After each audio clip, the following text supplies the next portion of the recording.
Ero su una seggiovia con mia figlia e c'era questa neve sotto che passava e si illuminava, aveva queste luci dentro che venivano su col sole che riverberava. E mia figlia dice: ma perché non facciamo una pittura con dentro questa vita?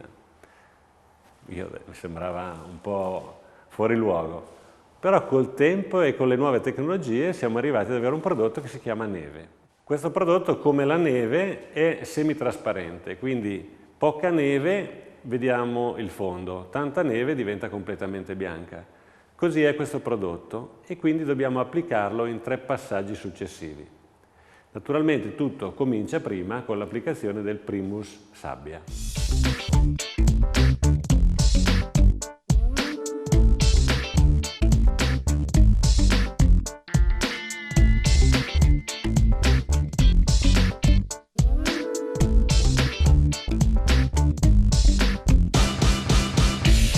Ecco, primer è asciutto, ho scelto questa tinta di cartella per fare questa prova, procediamo con la diluizione al 30%. Questo prodotto va diluito con acqua al 30% prima dell'applicazione. Una bella agitata e poi vi facciamo vedere come si fa l'applicazione.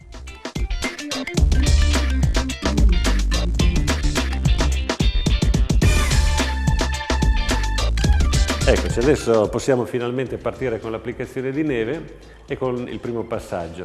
Essendo un prodotto semitrasparente, dobbiamo occuparci di evitare che ci siano delle sovrapposizioni, perché altrimenti potremmo rilevarle a fine applicazione. La cosa che poi conta è, quando ripartiamo, di non ripartire da qua, ma allontanarci per sovrapporre la giunta e quindi non vedere qui il prodotto in abbondanza.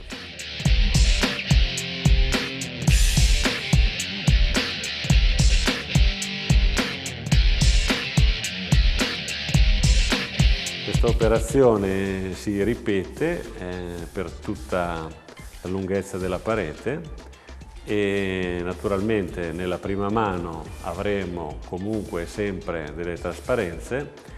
Con le mani successive tutte le ombreggiature verranno a essere totalmente attenuate.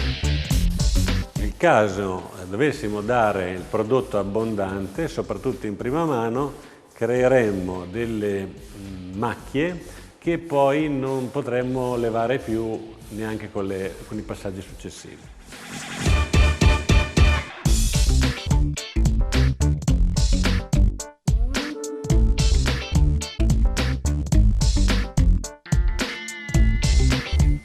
Ecco, qui la parete adesso è asciutta, si vedono delle macchiature molto evidenti, qui particolarmente abbiamo un segno. Adesso dobbiamo applicare la seconda mano per andare ad uniformare. Naturalmente cercheremo di partire senza andare a sovrapporci dove abbiamo già la macchia. In questo modo sfumiamo e rendiamo uniforme già la seconda mano. Quando abbiamo finito un pezzo possiamo fare questa sfumatura, prima orizzontale e poi verticale, in modo di aumentare l'uniformità del risultato.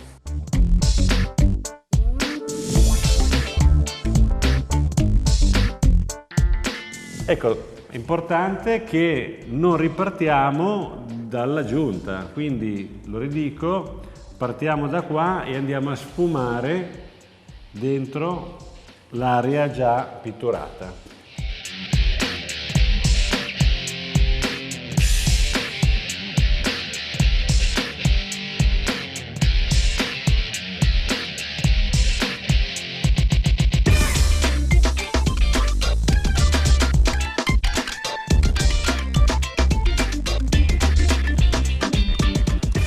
Asciutta, brillante, anche piuttosto omogenea. Sono davvero contento di questa lavorazione e sono sicuro che chi farà questo lavoro con questo metodo arriverà a degli ottimi risultati. Per essere completamente appagato però io una terza mano gliela do, così ho un risultato completamente uniforme.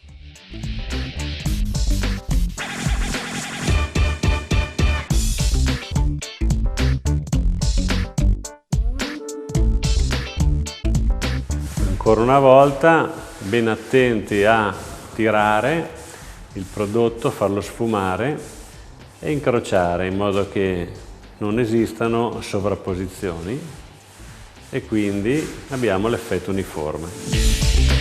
Nella terza mano è ancora più importante tirare e sfumare perché questa operazione renderà ancora più evidente i brillantini caratteristici della neve. Eccoci qua, la parete è finita, abbiamo dato 3 passaggi, neve e applicata. Durante il giorno la vediamo opaca, quando gli accendiamo la luce sopra vediamo la neve che riflette e i suoi brillantini che appaiono come la neve al sole, con lo stesso riverbero. Questo è il bello e la caratteristica di questa finitura. Naturalmente la parete è omogenea, ma comunque ha una sua anima, non è completamente piatta e questo è il bello di questo prodotto semitrasparente.